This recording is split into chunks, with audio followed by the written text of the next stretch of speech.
Yasin ayat 71 sampai 73 disampaikan A'udzubillahi minasyaitonirrajim. Awalam yarau anna khalaqna lahum mimma amilat aydina an'aman fahum laha malikun wa dzallalnaha lahum faminha rakubuhum wa minha ya'kulun wa lahum fiha manafi'u wa masyarib afala yashkurun.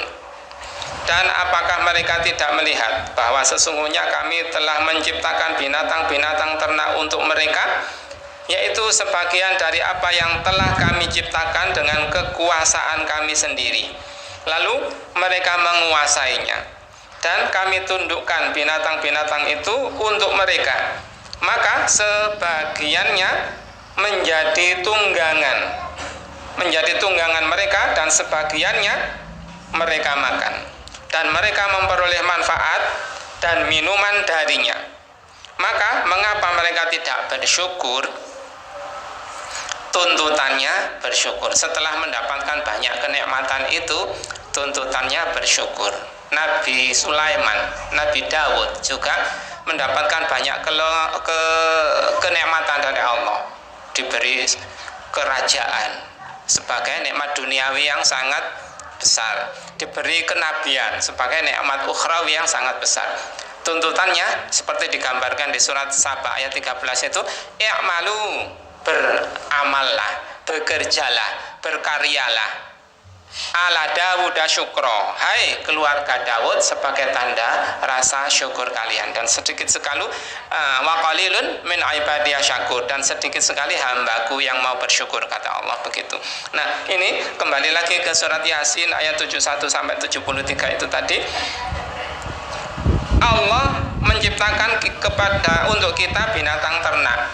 Kalau binatang-binatang yang bukan binatang ternak, ular, buaya, macan, itu kan menakutkan, nggak bisa kita manfaatkan, menakutkan. Kebanyakan manusia nggak bisa memanfaatkan, kecuali pawang-pawang yang memanfaatkan mereka untuk di kebun binatang itu. Tapi kebanyakan manusia nggak bisa memanfaatkan binatang-binatang itu, karena mereka, binatang-binatang itu tidak ditundukkan oleh Allah, tidak dijinakkan oleh Allah untuk kita nikmati. Tapi binatang ternak itu kita mendapatkan kenikmatan karunia dari Allah untuk bisa menikmati. Andaikan 100 ekor onta dituntun oleh satu anak kecil, disuruh baris berjalan begitu, manut, karena ditundukkan oleh Allah Subhanahu wa ta'ala.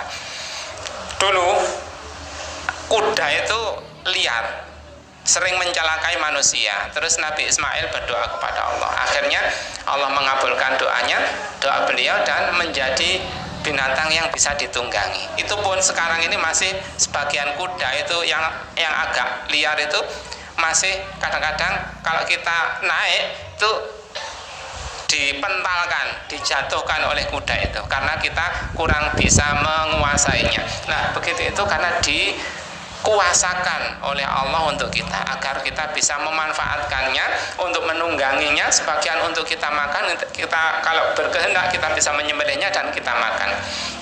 Dan ada susunya yang kita bisa manfaatkan.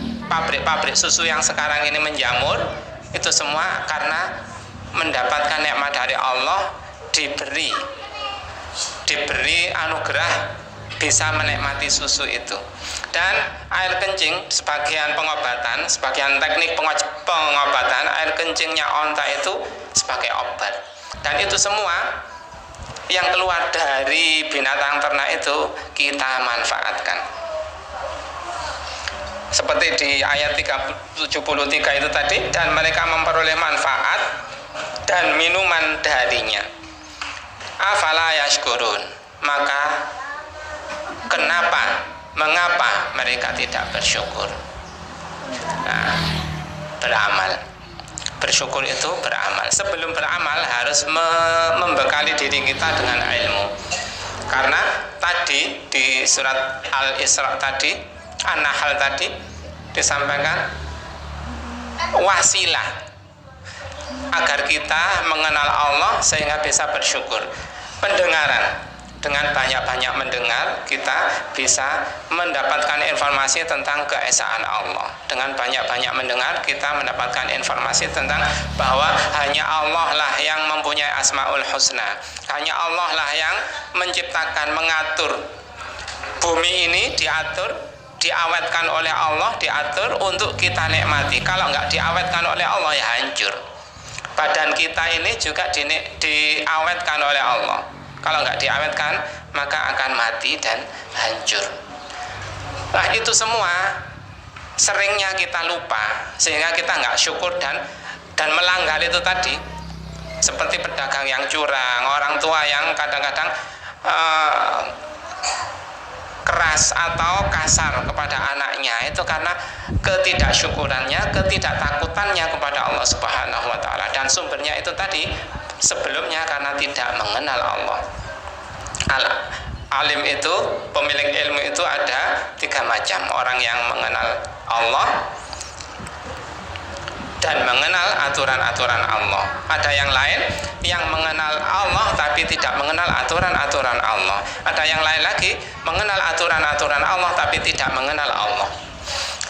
Yang mengenal aturan-aturan Allah tapi tidak mengenal Allah, ya itu tadi orang yang seperti Yahudi. Kita yang tahu dosa tapi dilanggar saja karena nggak kenal Allah, nggak takut Allah. Orang yang mengenal aturan-aturan Allah, itu tadi ya, mengenal aturan Allah tidak kenal Allah. Ada lagi yang mengenal Allah, takut kepada Allah tapi nggak kenal aturan-aturan Allah. Takut tapi nggak kenal aturan-aturan Allah, seperti Nasrani atau ahli-ahli bid'ah itu. Diiringi dengan rasa takut kepada Allah, kenal Allah.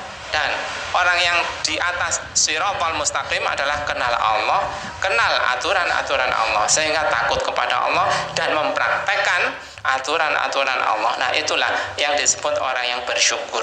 Itulah yang disebut orang yang takut kepada Allah Subhanahu wa Ta'ala. Kenapa bersyukur? Karena mengenal Allah. Informasi tentang kebesaran Allah, bahwa Allah itu hanya satu-satunya yang berhak untuk diibadahi, itu dia fahami dari pendengarannya, dari penglihatannya yang membaca ayat-ayat kauniyah dan ayat-ayat qauliyah itu. Mudah-mudahan potensi kita punya pendengaran, punya penglihatan dan hati ini mengantarkan kita kepada mengenal Allah dan bersyukur kepada Allah Subhanahu wa Ta'ala.